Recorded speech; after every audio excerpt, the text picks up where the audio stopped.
Metal Detectors, located in sunny Tampa, Florida, where we sell nothing but fun and adventures, treasure hunting gear, and anything you can imagine for metal detecting. Give us a call, 813-237-1939. Happy hunting and dig deeper. Live from sunny Florida, it's Treasure Talk. Hello. That was quick, Jeff. I was just on the other side of the room loading up some detectors behind me, so Oh, good. had to run. So welcome all. Welcome to the next exciting edition of Treasure Talk. And we got an excellent guest tonight, don't we? Yes, we do. So We do for sure. And he had the fastest selling magazine, An American Digger, for sure. So we're going to talk to him about hunting the treasure coast for sure, and for some other stuff. I guess I ought to get started with the housekeeping real quick, huh? Yes, indeed. All righty. As always, today's show is brought to you by your friends at Myers Metal Detectors, where we sell fun and adventure. And of course, the views, thoughts, and opinions expressed here by the Treasure Talk guests and members belong solely to the guests and members, and not necessarily to Phil Myers, Shelton Myers, Myers Metal Detectors, or Jeff Monin. And of course, the purpose of Treasure Talk is to promote the hobby of metal detecting and treasure hunting of all forms. All forms. And I think, Yes, indeed. and I think Jocelyn is having a little technical difficulty. We'll wait until we bring our guest on, and then I'll come fix that for you, Joss. So what all have you got going on in the shop? At the shop, we've got we still have the specials on the Naka products, on the Naka Legend. Comes with a bunch of accessories and a pinpointer. The Naka Triple Score, you can get that without the accessories, or I got it both ways, or you can get it with the accessories. I believe that one is $4.99. Comes with a pinpointer and a digger, and I think a pouch. Excellent buys on those two Naka products. They're just awesome detectors. And then what else we still have just a few of the Manticore specials left. So if you want one of those, I don't know if I could say it on here, but I'm saying it anyway. It's $11.99. But if you look on my website, and I know you wouldn't buy it off of Amazon, but if you look on Amazon, it's $17.99. So they're saving a ton of money. If they want the Manticore, $11.99. Still got a few left. You could have that. And what else do we have? Well, you got that M9 coil. Yes, the M9 coil. That I think that one just went up in price, so I don't remember off the top of my head. I think it's $272. Well, everything in Mine Lab just went up, didn't it? Oh yeah, they had a price increase. And I imagine the rest of the manufacturers are going to be doing that soon too. And what else is going on? I know Deus, they're going to be coming out with, of course, their new coil. And I think maybe another detector, but we'll see. I don't know. They hadn't talked really about much more of the detector. They're talking about the coil. You should have that pretty soon. I think they're slated again for April 14th, I believe. It's sometime in April for have Colin come back. Yes. And Philippe Colin and Merrill, they'll be back. And we're to be talking about the coil and everything. That way he can release. He'll have a lot more information for you, because the coil will be released. Phil should have it in the shop at that time. Awesome. So then he can talk about it. Where, before these things are released, they can't really, there's only so much they can say, beforehand. So at that time, that'll be another barn burner of a show. That was one of our most viewed shows. Yes. So got that coming up, and we got a lot of stuff. We're working on Nocta is going to have a new release probably along in that time. So I think April is going to be a zoomer of a month. Yes. Because as soon as Nocta drops their new detector, and they're coming with a new detector. Yeah. So we'll have them on. Oh, absolutely. But I just don't know exactly what the dates are, and they don't either, because they don't know exactly the release date yet. So Yeah, and they want to make sure it's right. They don't want to release something that's not ready to go. It's like yeah, any. they just don't. Well, a lot of it, I think, is with the manufacturing, they have to get get the inventory up so they can ship it, and there's a lot of stuff that goes into that, and so they want to have the detector released. So I'm sure that Dillick will want to give one away, and then we can talk about it and all the accessories and everything. So, it should be a good month. Oh yeah, yeah, things are hopping, and if folks need a scoop or anything like that, hit us up. We still have the titanium one, the Treasure Talk titanium scoop. It's been selling very well, and of course we've got all the aluminum scoops, the RTGs, and we've got some Motley and also some T-Rex. Yeah, and we've got all the shovels from Excalibur. Excalibur shelves. Any digging tools? Because I know for the folks up north, the snow's going to melt soon, and it's going to start getting warm. It was actually 80 today here in Tampa, so Well, it's going to get. up there, they're fixing to get it again. Oh, But, I hope we don't well, get. hey, I was going to ask you, did you see your shadow? So does that mean we're going to have more cold weather or what? Well, the groundhog saw his shadow, so they're going to suck for another 6 weeks. 6 weeks more But- winter. Yeah, but that way they'll give them time, because when they get their income tax back, they can buy a new detector, they can buy pouches, Get anything they can buy a new shovel, new coil. all that kind of stuff. So Yeah. So Yeah. we'll find out not next week, but the week after. Trevor from Coil Tech will be here, so we'll find out about what they've got going for the Matacore and the other Mind Lab stuff. So. Oh yeah, yeah. He's got that 18-inch right now. Hopefully they'll come out with a different one. Yep. And so get ready tonight. We're going to have a giveaway. We're giving away a Myers swag pack, and there will be a Zazich. So Joe better get his butt in there He better and come in decorate on it. Saturday. I see he's on here, so he better come in on Saturday, do a little artwork. That's right. And pack it up. So on the sausage. So Big So- Mama sausage for sure. Well, I that's guess we right. quit yakking Let's and bring get it on. Yeah. our guest on, and I'm going to go fix Jocelyn's computer real quick. So I'll be right back, Jocelyn. Okay. Yeah. Well, we had one here. Dirty Paws of Texas says, who gets money back? They always have to pay. That's what happens when you're wealthy. That's what happens when you're wealthy, Mikey. So there you go. Anyway, y'all know this young man. He's been on before. He's had in American Digger magazine, was the most widely sold and read issue of all time. And he's found a lot of gold on the Treasure Coast. So let's bring in Mr. Jimmy Crossbones. Hey, Jimmy. Hey, Jeff. Hey, Phil. Glad Hey, hey, how you doing? Doing good. Doing good. All right. All right. So for the folks who don't know, Jimmy Crossbones had the fastest selling and actually sold out the quickest. One of Butch's magazines, American Digger, and found a bunch of gold, didn't you? I sure did. Boy, that was amazing too. Then I run a couple of weeks that I could not do wrong. Mm.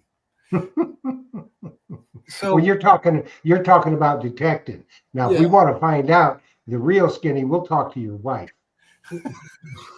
About you can't do them wrong. Can't do Your wrong. nose is going to grow. You say that much. So Jimmy, which detector were you using when you found those gold coins? The CTX 3030. Do you still use that? No, I've moved on. I've had a couple of the Equinoxes, and now I hunt with mainly the Manacore, only because that CTX is getting a little heavy for me nowadays. Yes, it's an awesome detector, but it is so much heavier than the Manticore or the Equinox or any of the multi-frequency detectors, the Naka products or whatnot. But they still make them, and I know they're fixing to do a big sale on them because they probably don't sell as many as they did when they didn't have the Manticore. Well, I have my 3030, the one that I had at the time, and I won't get rid of it. I'll hang it up on the wall above the fireplace. Yeah, because it's you found so much with it. And how do you rate your Manticore to the CTX? I still believe the CTX is still the king of the detectors. Uh, could not believe some of the depth that I found some of those coins on. Now I was using a 17-inch coil, but I did find a lot of the cobs, silver cobs with the stock 11. Okay. Now, with your Manticore, had you used the any bigger coils on it, like the 15 or the 18? You know, I've got the 15-inch Mine Lab, and I just recently got the 9-inch, and I put the 9-inch on. And to tell you the truth, I haven't taken it off since I bought it. I mean, that is just a good little coil. It goes deep. It lightweight. It's lighter. It's actually lighter, as you probably know. It's actually lighter than the 5x8. Yeah, and I think it's that magical size because I know the Deus 2 has that too, and that's what you swing, right, Jeff? Yeah. Yeah, well, in the water, I generally use the 11-inch coil, but on land, and I have used the 9-inch coil on the beach, and trust me, it goes deep, and it's just well, you think back, what I used to hunt with was the Excalibur 2. So what was the size on that coil? I think it was a 9. They had it was well, They had an 8 and a 9, I think. or And no, then later they had a 10. 8 and a 10. Yeah. Yeah, so it's right in between there. I think that 9 inch is a magical size because it goes through the water too, doesn't it, Jimmy? A little bit. It does. In fact, I've been using it, for scoop water hunting and also a little bit of diving. Oh, okay. And of course, go back to the store. I got to tell you this. This is my 1-year anniversary of being laid up down in Miami for 15 days or whatever, how many days it was. Back when I had my little episode with the Nemo. Yeah. Yeah. So this is the week. This has been the week. Interesting. So I'm still kicking. Yeah. I'm still doing the same thing. I mean, it didn't scare me out of the water. Oh, well, good. Have you used the Nemo since then? Yeah. Okay. Yeah. So whatever happened, what do you think was the cause of it? Well, I thought 2 or 3 times about, trying to do something about it, but really when it down to it, it was probably my fault. I probably extended the battery a little bit too long. You know how it is when you get out there detecting and time just flies by. And Yeah. I think I really did extend the battery, so I can't really put no more blame on the Nemo. It was just a fluke. Yeah. I've taken special precautions since then. I do wear a watch so I can watch the time. I don't let one battery go past 1 hour. Although I'm probably 8 foot of water, not as deep as I was then, and it would probably last a whole lot longer. But 1 hour and I'm out of the water, changing batteries. Yeah, that's smart, and I guess it would be better if you had a buddy with you. Oh yeah, I mean we go out together, but it depends on the clarity of the water. Couple of 2 times ago we was out and you could see 5 feet around you. It was just that bad. The sand was rolling up, and it was a kind of a hard surf. And that's one of the things I decided I'm not going to do. Whenever the water is real rough, I'll just stay on the wet pack sand. Oh yeah, well that just sounds like the smart thing to do. Yeah. I don't want to do that again. No. So your Manticore, what headphones you using with it? Well, matter of fact, I've got a pair of Deus 2 bone conductive headphones wired to my Manticore. Oh, nice. And they work. They work. Even the vibration on the iron, it works the same way. Well, at first when I did that, the volume wasn't quite as good as and it's still not as good as the Deus 2. But with that new upgrade they did last year, it improved it, and they work good. They work fine. Well, cool. So how did you get the end on it wired to it? I sent them to Frank Logo, Oh yeah, he's over here. He has the Yeah. Aquatech headphones. Aquatex, and he was good enough to wire his pedal up for me. And yeah, I've had them ever since. Yeah, those I like those bone conductive headphones. You don't have to worry. You can hear things around you. Exactly. In fact, I got where I use them a lot on land more than I do just the regular headphones. Interesting. Well, it looks like Sam Truckley gave us a question. How deep do you go with your Nemo generally? Well, it's rated up to 10 foot. Now they do have the a new version called the Nomad that I think will go 20 foot, but I wouldn't use that. Yeah, Basically what I want to do, I want to get outside, just outside the tide line, that anybody that, sand scoops can, reach and go out maybe another 6-7 foot out past that. And it's proven to be pretty productive. Yeah, I could see that because you're going to areas where your average, even a tall detectorist can't go hunting. Right.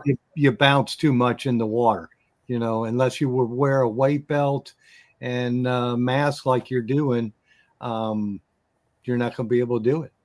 Yeah, well, I've got a friend that he uses a snorkel and a mask, and he says, he gets a little bit deeper too, but as long as you follow the tide line with the Nemo, you're pretty safe.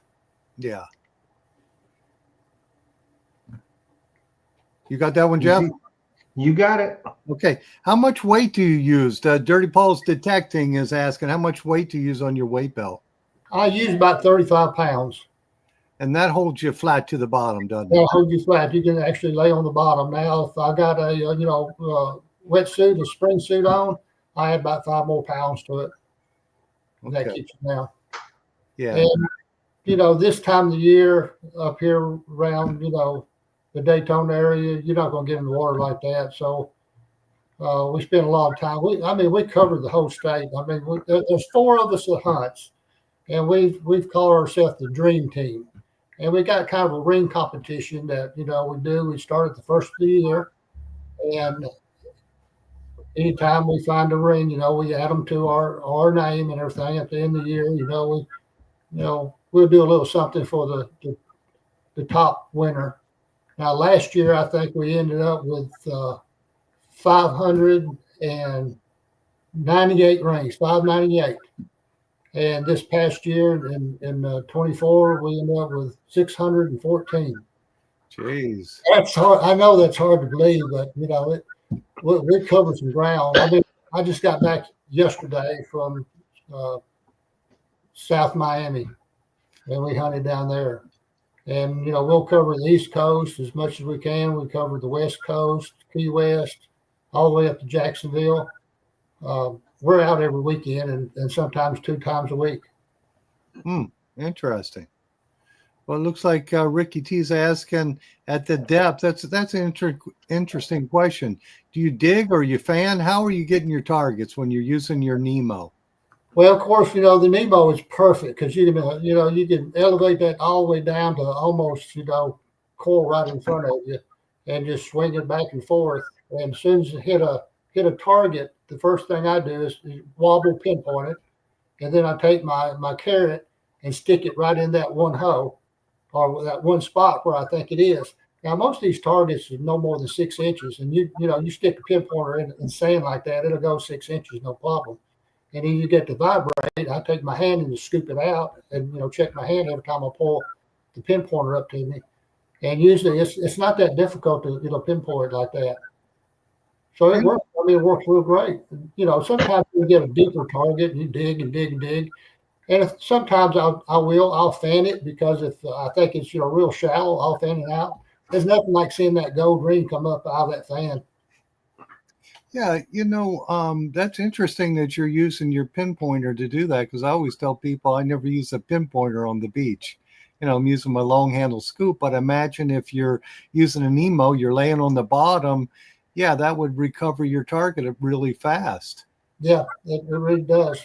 Now I do the same thing if I'm hunting with a scoop on the wet sand.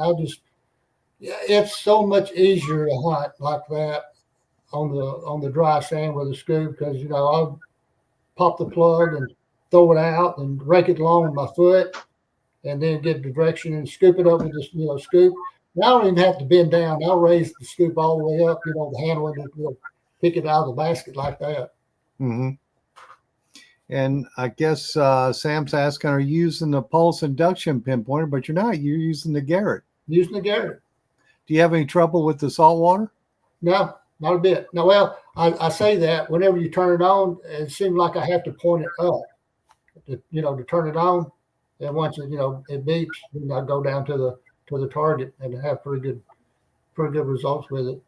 And I guess you're probably not using the sensitivity maxed out. You're probably what sensitivity level you set it on? On the Metacore, about 16. No, I mean on the pinpointer.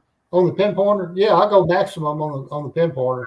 Oh, do you? Yeah, because if I stick it in that hole, I might stick it 2 or 3 inches off, and I want to get a target on it. Oh, okay. You want that one, Jeff? Yeah, Florida Rob. I don't think you know him, No. Jimmy.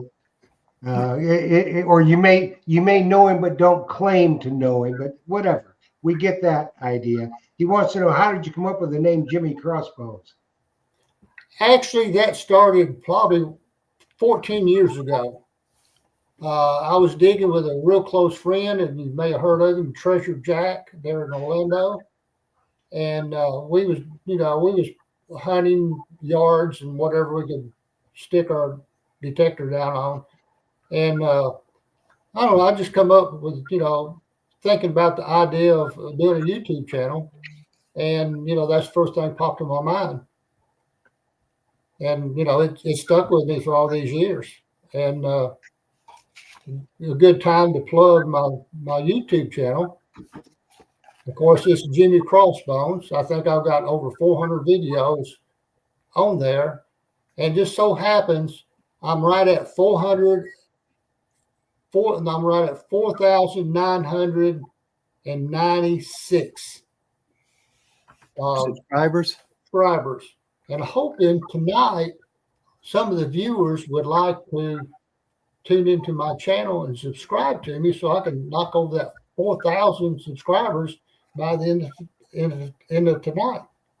Well, yeah, I got to go back to Florida Rob. Yeah, that's just kind of the story. Now, Florida Rob is a member of our group, the Dream Team. Myself, Florida Rob, Captain Nemo, he got us started on the Nemos, and Beachcomber. And we all go out together, and we're in this competition together, and we do the ring things, and we go out, like I say, every weekend, maybe a couple of times during the week. And I think up to date, now I think we're at 35 rings so far this year, and four gold rings. Well, we count all the rings. We count all the junk rings, the Tuscan rings, silver, all of them. Just for the competition part about it. Well, they're rings, so you got to count them. Yeah, love them.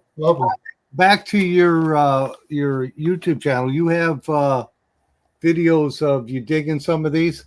I have the complete video of digging everything you see on that page. You have to go back about 2 years ago, maybe 2.5 years ago, and it's called Spanish. What is it called? Spanish Gold Found Metal Detecting, and it's all live stuff, and it's kind of a rough cut, and well, you just have to subscribe to the channel and go back and and watch it. Yeah, for sure. There was a couple of other videos that was made off that. A good friend of mine, Matt Howell, he's got a YouTube channel. It's Gone Digging. He's in Virginia. He came down to do a little documentary of that find. And also Gary Pinto had done a little clip for me, and it's on there too. Awesome. So yeah, I mean, if you like this stuff, go to my channel, check it out. Yes, everybody subscribe to Jimmy Crossbones' channel for sure, so we can get him over 5,000. So this question here from James Habovic is asking, hey, Jimmy, what's the best way to get an artifact authenticated? I found a few items that are very old here on the Treasure Coast. I don't know. I've never tried to certify or grade my gold. It's kind of costly to do that. Plus, as long as there's no value reset on that, I figure that tax man's not going to come around and knock on my door. So, it is what it is. I've had different people tell me, estimate what they thought all of it was worth, but I don't know. I don't care. I would say two things. If you're not in a metal detecting club and you're in the Treasure Coast, go to one of the clubs, either yours there or the Treasure Coast Club. And so I guarantee you somebody there would know what it is. They wouldn't be able to certify it or anything, or take it into one of the museums over there. Yeah, I mean, I've had a couple of the local divers, kind of give me an estimation on what it is, and it's on up there, believe me. Tell you, I found 4 of the 8 escudos and 9 of the 2 escudos, and probably close to 50 of the silver cobs. Yeah, that's. I think that the museums or the clubs would give them an idea of what things are. Because let's face it, a lot of times you dig something up, and I know you're a relic hunter too.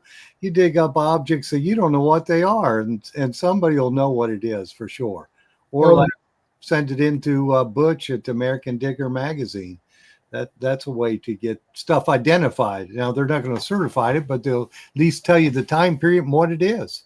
Yeah, well, most all the 8s was dated clearly. They were 1712, and one of them was even double dated. It was a 1713 over a 12. So that's pretty rare. Now there was two different gold artifacts that was found.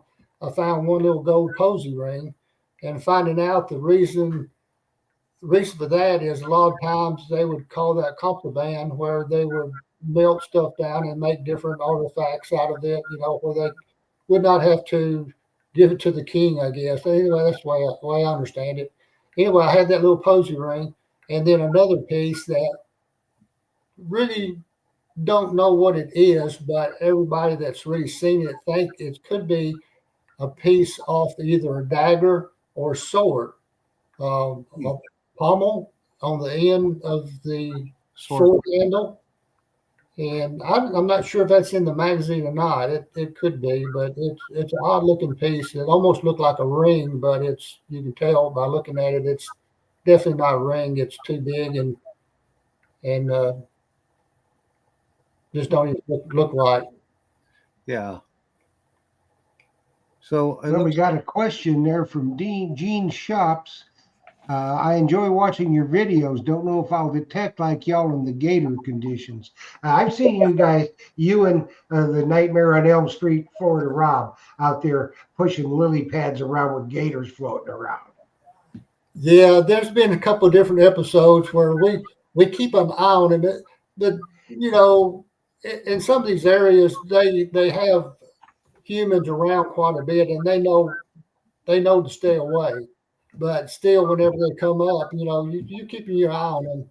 And if they return and start working their way towards you, it's time to get back in the boat.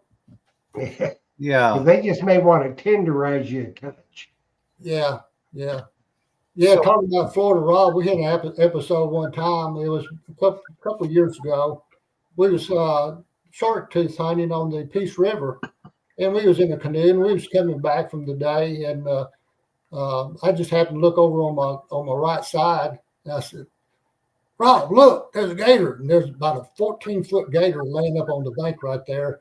And about that time, I was going for my camera, and Rob was looking at it, I guess, and we run up underneath a limb, and we turned over right in front of that alligator. And he was like, I was shuffling to get out of there, and Rob was shuffling to get out of there. And we got back to the bank and everything like that. And he turned to me and said, "Man, I didn't know you could walk on water." Imagine what the gator was thinking. He's sitting there thinking, "Look at them fools! They fell slam out of the boat right in front of me." Right in front of me. We probably scared him more than he scared us. Yeah. Now you were in gator territory, so you're going in rivers and lakes then, right? Yeah. Okay. Any swimming holes or? That's what we check out all the swimming holes. We do a lot of research and try to find different places, go up and down the rivers, and of course the beaches and all that. So there's a lot of places out there. We're all the time finding new places. So you just gotta get out there and hunt it. And a lot of and more than anything, you'll run across places that just absolutely worthless. You spend an hour, 2 hours a day, searching an area, you don't find anything. So it's not like, go out there and dig stuff up all day long. That don't happen. No, it's treasure hunting. Sometimes not treasure gathering, it's treasure hunting. Yes, we're hunting. So it looks like Sam Truckley has another question. Do you sell any of your finds? No. Well, I take that back. This is funny. I had 4 or 5 scrap gold rings, and I ended up selling them so I could pay for a paid hunt up in Virginia so I could go up there and dig some lead. Okay. All right. Well, it sounds like a good idea. No, well, it was all right because it was a group that I knew, and I enjoyed going up there and hunting with them. And well, y'all know him, South of Catoosa with mystery hunts. Oh yeah, Mm-hmm. We've got Sal on here for sure. Yeah. Well, with gold, I think I was looking at it today is $28.50 a ounce. I know it. Isn't that wild? That's kind of crazy that it's that expensive. So like an 8-gram wedding band is like $400 in scrap value. That's now of course they're not going to give you the $400. You might, but you'll get close to that if you got a good person to buy it from. So it's just amazing that it's that expensive. Yeah, it'll probably go up even more. Well, it's higher now than platinum, isn't it? Oh yeah, we used to want to find platinum, but now you don't want to find platinum. You throw that back and look for the gold because it's like half the price of gold. Platinum is. I'll still take some platinum. Yeah. Years ago, you wanted to find platinum, but now you want it to be gold for sure. And I wanted to remind folks, if you have questions for Jimmy Crossbones, get them in the stream there because we got Jeff and Jocelyn pulling them up so we can get them on the screen. All right, so let's keep going with your relics. So you were just talking about digging in Virginia with Sal. Have you gone with any other groups? Yeah, like I said, I've gone up there with Matt Howell. Let's see, James Biggs. He was running some for a while. I first got into detecting, and that's mainly what I've done. I've just done relic hunting and silver hunting and stuff like that. But as time goes by, and of course the age gets on up there, I've been doing this for about 14 years, and I discovered that the beach hunting is a whole lot less wear and tear on these old bones. So I'm more focused towards water and beach hunting right now than anything. More of the water. It's easier to hunt in the water. Well, that's water therapy. Yes, that's right. That's why I like it. Really? I just can't hardly dirt dig anymore. Oh man, I did some last. In fact, me and Rob done some last week, and man, if it wasn't for that long shovel, to help me get up, I couldn't get off the ground. I don't think. I know the feeling. That's good. I do know the feeling. Yeah, look, Jeff, I do. So, have you ever thought about going to England? I've been to England twice. And I dug some hammered silver coins and ton of buttons and ton of greenies and other little odds and ends and things like that. But I never found a gold coin over there. And then of Well, course, Phil has never found a gold coin either, although he's been looking one for forever, let's see. We got a question from Ricky T. Are your beach areas filled in with the trucked in dirt? most of the areas on the Treasure Coast and all, I think up through Jacksonville and all that area in there has. I'm right here local in New Smyrna Beach and Daytona. They didn't get no replenished sand. Of course, it's sanded, what we call sanded in now because of the storms and the cold weather and everything like that. There's not much to do out there other than pick up a few pieces of clad and hopefully you pop a ring up every once in a while. But that's another reason we like to go down south. Yeah. I was looking on Facebook today and I saw someone had found some silver coins and it could have been a week ago. I don't know what day it was in Daytona. Have you found silver coins there? Yeah, as shortly as just a couple of weeks ago, me and the wife rides through Daytona quite a bit, just ride the beaches, and I'm all the time looking for different places, to go back and hit. And come across a couple of different places. Now, this is probably about 2 weeks ago, maybe a little bit more, that what I call ripple trough, where, halfway up the beach, you get this low spot and it just kind of ripples the sand a little as it goes. And back during the storms back last year, a lot of seawalls come down in Daytona, and we've done real well, around the down seawalls. And anytime, even now, I ride through there. If I see chunks of concrete in those ripple troughs, well, I just get excited. I have to run back and get the detector or stop and detect that. I ended up last time that I redug any amount of silver whatsoever was, I think it was like 16 gold coins. I ended up digging 2 Walker $50. I think I had 2 Standing Liberty quarters, several Mercuries more than anything, and a few were Roosevelt dimes. But the 2 good things I found during that period was I found 2 class rings out there in Daytona. One was a 1940, and the other was 1933. And of course, you put those numbers together, and whoever lost those rings is long gone. Oh yeah, Yeah, pretty much. for sure. Pretty much, that's for sure. So we got a question from Stacy. She wants to know, do you hunt for shark's teeth in the Peace River as well when you go down there? Yeah, that's where we were when we turned over the canoe and scared the alligator away. You were hunting for shark's teeth. Yeah, we was just hunting for shark's teeth then. Now, do you? Well, there would just be a bunch of Indian artifacts around in there too, I would think. Yeah, I'm not really into that. We just, me and Florida Rob, we got invited to go down there with a friend of his. And we thought, well, we took our detectors, with us, and we detected a little bit, but we figured out that it wasn't no metal much in the Peace River. So we just kind of abandoned that and started looking for shark's teeth. We ended up finding a few small ones, but nothing, nothing major. Mm-hmm.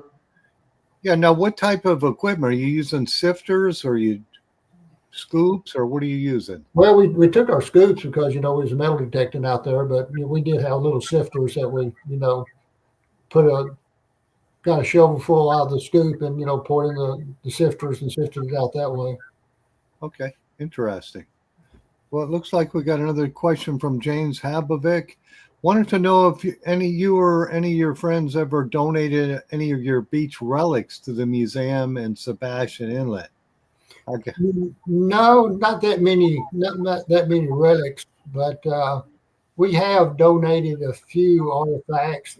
Whenever we, get a permission on a real good piece of property, we'll make a little rifle box with some of the stuff in there, and give it to the landowner, and that kind of keeps us moving around because the landowner there will tell, their neighbor, and their neighbor will tell their neighbor, and before you know it, you got 2 or 3 permissions in that same area. Yeah. So, in fact, we went up to West Virginia last year, and man, I think we ended up with. I know my take was I got a City Liberty dime, even got a little half real, and a braided hair dime, and everybody pretty much found the same thing. There was a lot of old nickels found, but actually I ended up finding a gold pocket watch, and that was never found one of those before. So I debated whether I wanted to give it to the landowner or not, but ensured that we would probably go back. I decided to go ahead and put it in the box and present it to the landowner. Oh, that's cool for sure. Hey, we did have a comment on here. I wanted to comment from Howard Hudson, which what he's saying is true. Is person asked if you ever find any Indian artifacts, you can't dig those in the rivers or on public land because it is a felony. So if you find an Indian arrowhead when you're out fossil hunting, you got to throw it back and leave it there. That's kind of foolish, but that's what you have to do. Let's see. And then we got a question. Did someone on the hunt find $1 gold piece, $1 gold piece, Florida Rob? Well, I wasn't going to say anything about that because I wasn't sure if he wanted me to tell everybody that, but he did. Now, Rob, he's been to England numerous times. I'm not going to say how many years, but he's always gone to England because he thought that was the best possibility of finding a gold coin. And then here we go. We went up to West Virginia, and guess who found a gold coin? And that just made his day. I've got it on video, and I think I'm going to put it out here. I made a video, but I hesitated to put it out because we didn't want to give the location away. But it may be time to go ahead and post that on my YouTube channel. So that would be another good one to watch. Yeah, for sure. So if you're not subscribed, subscribe. You're going to see something really cool. And I even got to mention, we was all just so excited for Rob when he found that gold coin. We were just, hugging each other because, a U.S. gold coin is probably, well, it is harder to find than a Spanish coin for me anyway, but that's on top of my bucket list right now is a U.S. gold coin. But it wasn't 15 minutes after he found that coin, another one of our guys, Pepsi John, he walked over to us. He said, "Do you know what this is?" He showed it to us. And of course, we all knew what it was. It was a slave tag. Oh, geez. It had the date on it and everything. Now, this location we was at, it was a stagecoach stop. And that's probably the reason the coins was there. It's probably the reason the gold coin was there, and also the slave tag. But you always hear slave tags always in Charleston. So what's they're doing way on out in West Virginia like that? But because it was a stagecoach stop, we figure it could have been a slave working on the stagecoach as a porter or something like that, or it might have been a runaway slave, and he decided to pitch that baby out the window before he got caught. Yeah. That's probably what it was, Jimmy. He was booking it. Yeah. Did it have Charleston on it? I'm pretty sure it did. It had the date, and I think it had Charleston on it. Not real sure. Yeah, that's really cool. So I guess we're doing the swag pack, and I'm looking in the feed there, and I see Joe Vizzi entered the contest. He wants his own swag pack. He already eats the sausages. So this is how we do it, folks. If you want to be entered in the drawing tonight for the swag pack, it will have probably a cap, a T-shirt, Maybe a shirt. And who all knows what else. It will definitely have the coveted Myers towel, as you can see. This is coveted worldwide, so you'll get one of those. It'll probably have a calendar and whatever else kind of stuff that Joe can pack in the box. He's pretty good at that. And it will have a special Zazich hand decorated by Vizzy Van Gogh. Fizzy Van Gogh, yes.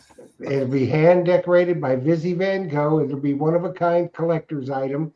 So, if you don't want to eat it, it'll last forever. So make sure that you get entered, and we'll just in a few minutes here, we'll do that. So get entered, and you'll get a size each from Vizzy Van Gogh, plus a bunch of other stuff. And it So, might have one of these Anderson tokens in there too. heck yeah. Well, Phil's been cleaning up the shop, so you just never know what you're going to get. Yeah. He finds stuff. See, he finds some really good stuff. It's kind of like it's kind of like metal treasure hunting, because he's got so much stuff. Then all of a sudden, hey, I found a box of these. It's great. Yeah, let's get them out of here for sure. That's right. So, and of course, you'll get a T-shirt, and you'll have to send us. Well, Jeff will go through all that's your size, but are we doing it now? Are we waiting a few minutes? Let's just do it now. Let's do it. Everybody's entered. If you haven't entered, So here we go. Going round and round and round. we're doing it now.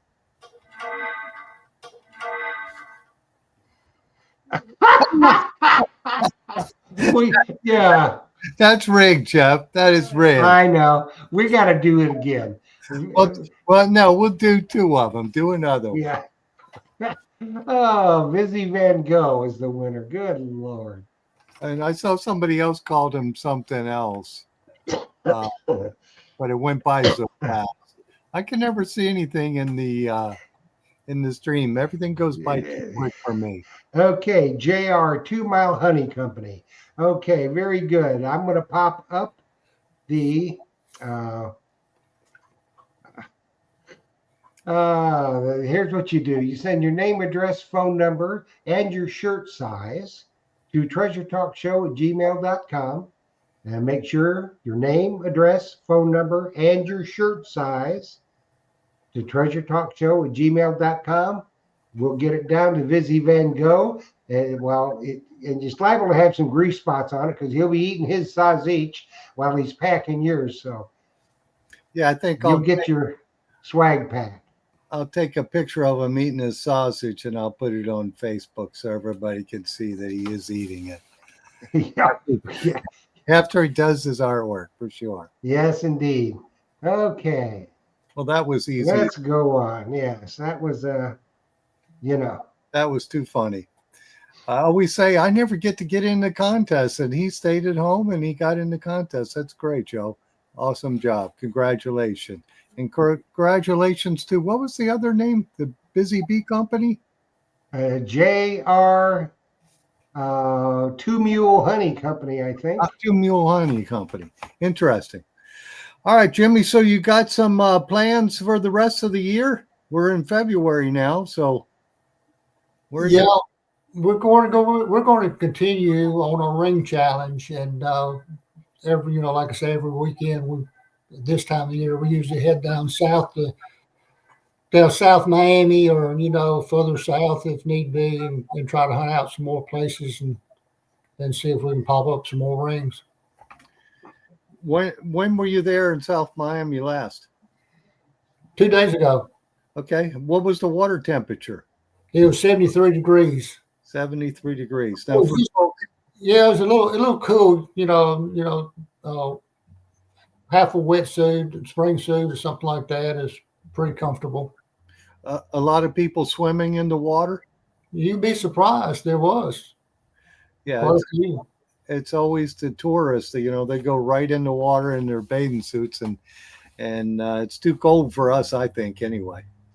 Yeah, I'd rather wait. That water gets about 80 degrees, and it feels so much better. Yeah, the Gulf gets nice like that, and I can do that, but I can't do the 73. Not unless I'm shorty on it. Now, what's the temperature on the Gulf right now? Isn't it cooler? Yeah, it's cool. I think it's in the high 60s. It's where I think it's at. somebody can chime in on the feed, tell us what the Gulf temp is. 69 degrees in the Gulf of America. I was just going to say, we changed the name to Gulf of America. I personally would rather it be Gulf of Florida because we probably have the most coastline, I would think, in the state of Florida on the Gulf. No? I don't know. Maybe, Texas has got a whole bunch. Do they? Yeah. Everything's bigger in Texas. At least that's what I hear. But yeah, Gulf of America. Very interesting. So Very good. Very Yeah, good. that should have been changed a long time ago. yeah, why not? It's ours. We can claim it. All righty. So the hunts you're doing this year, are you doing any organized hunts? Well, we thought about it, and we're thinking about going back up to our spot in Virginia. So we've made some friends up there, and we got some invitations to go back up in that area. So we'll probably do one, sometime in April. And who knows, there might be some more coming up sometime this year. But Well, I know, Jimmy, I don't think I'm going to do any pay hunts this year. that Butch Holcomb and his compatriot there, Debbie Schiffer Blades, love to beach hunt, but they don't get ever to beach hunt. And he wants to come down on the East Coast and hunt. So he asked me about that, and I said, yeah, we can get you hooked up. We ought to get a big hunt up with them, Terry Shannon, Fred Banky, and you, and a couple other people, and just have a big old hunt. Yeah, we tried to do that in the last couple of years, and it just seemed like always something come up. Yeah. Appreciate the invites each time. It just life goes on sometimes, and you can't pin yourself down to a certain date. That's true. Well, I haven't heard back from Butch, so as to when he can go. I'm sure he wants it to be a little bit warmer weather too. Now, compared to where he's at, he's up in North Georgia, so it's been a little cold there. Coming down to Melbourne, it would be a lot warmer for him, and he's not going to get in the water because 90% of the time on the East Coast you can't hunt in the water anyway; it's too rough. Yeah. So it has been. My question. Jimmy, is there a number that you would make you sell? Oh,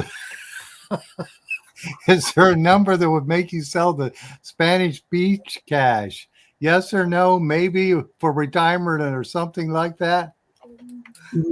I've never really thought about it.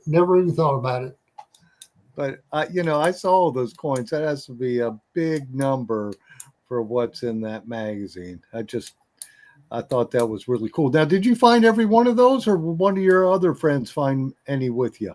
Well, the ones that I've been talking about are ones I found. There were some more found when I'll tell you, it was Sal. Sal was with me at the time, and he found six twos, and I found 6 twos in the same day. So total that day we found 12 two escudos. Okay. That was a day to remember, I'll tell you what. Yes, it would be, because that's it's not once in a lifetime, because most people won't find a hoard like that. 5 minutes. So, but it's very impressive. And I'll tell you a little background of that. I'm sure Rob won't mind me saying something about it.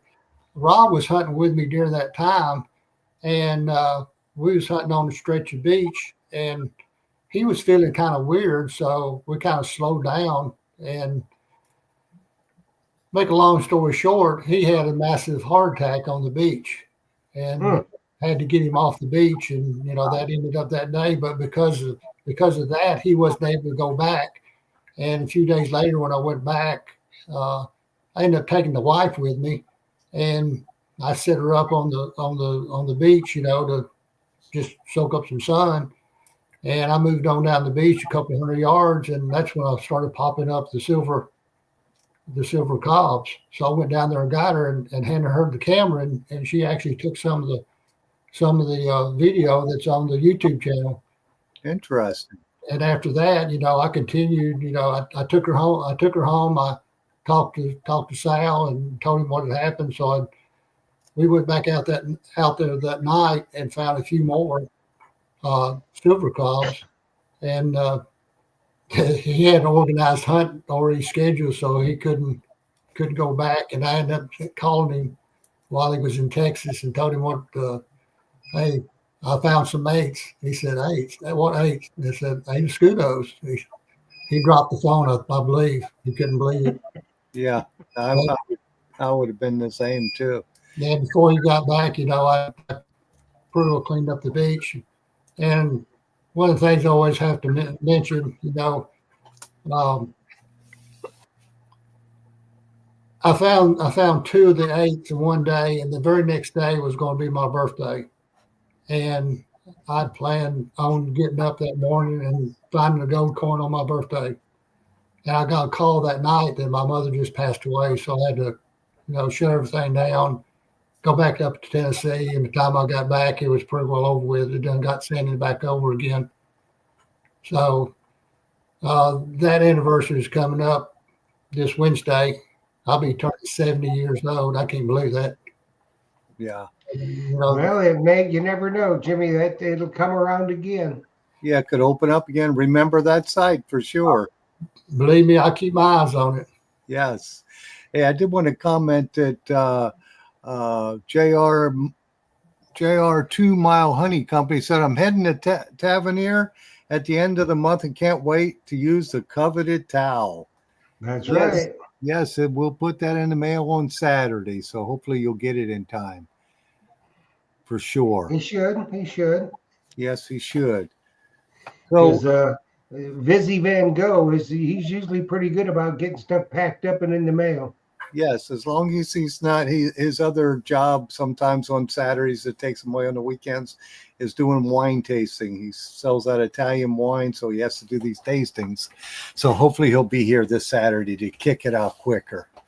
Well, he's not tasting them, he's having people taste them. Yes. He's not doing the tasting. He's selling. Well, he may be doing a little bit of tasting. And it looks like our hour's almost up. And I want to read Ricky T's comment. Thanks, everyone, as usual. Awesome show. And great to see you, Jimmy. He's just telling you that's Ricky T. Thank you, Ricky.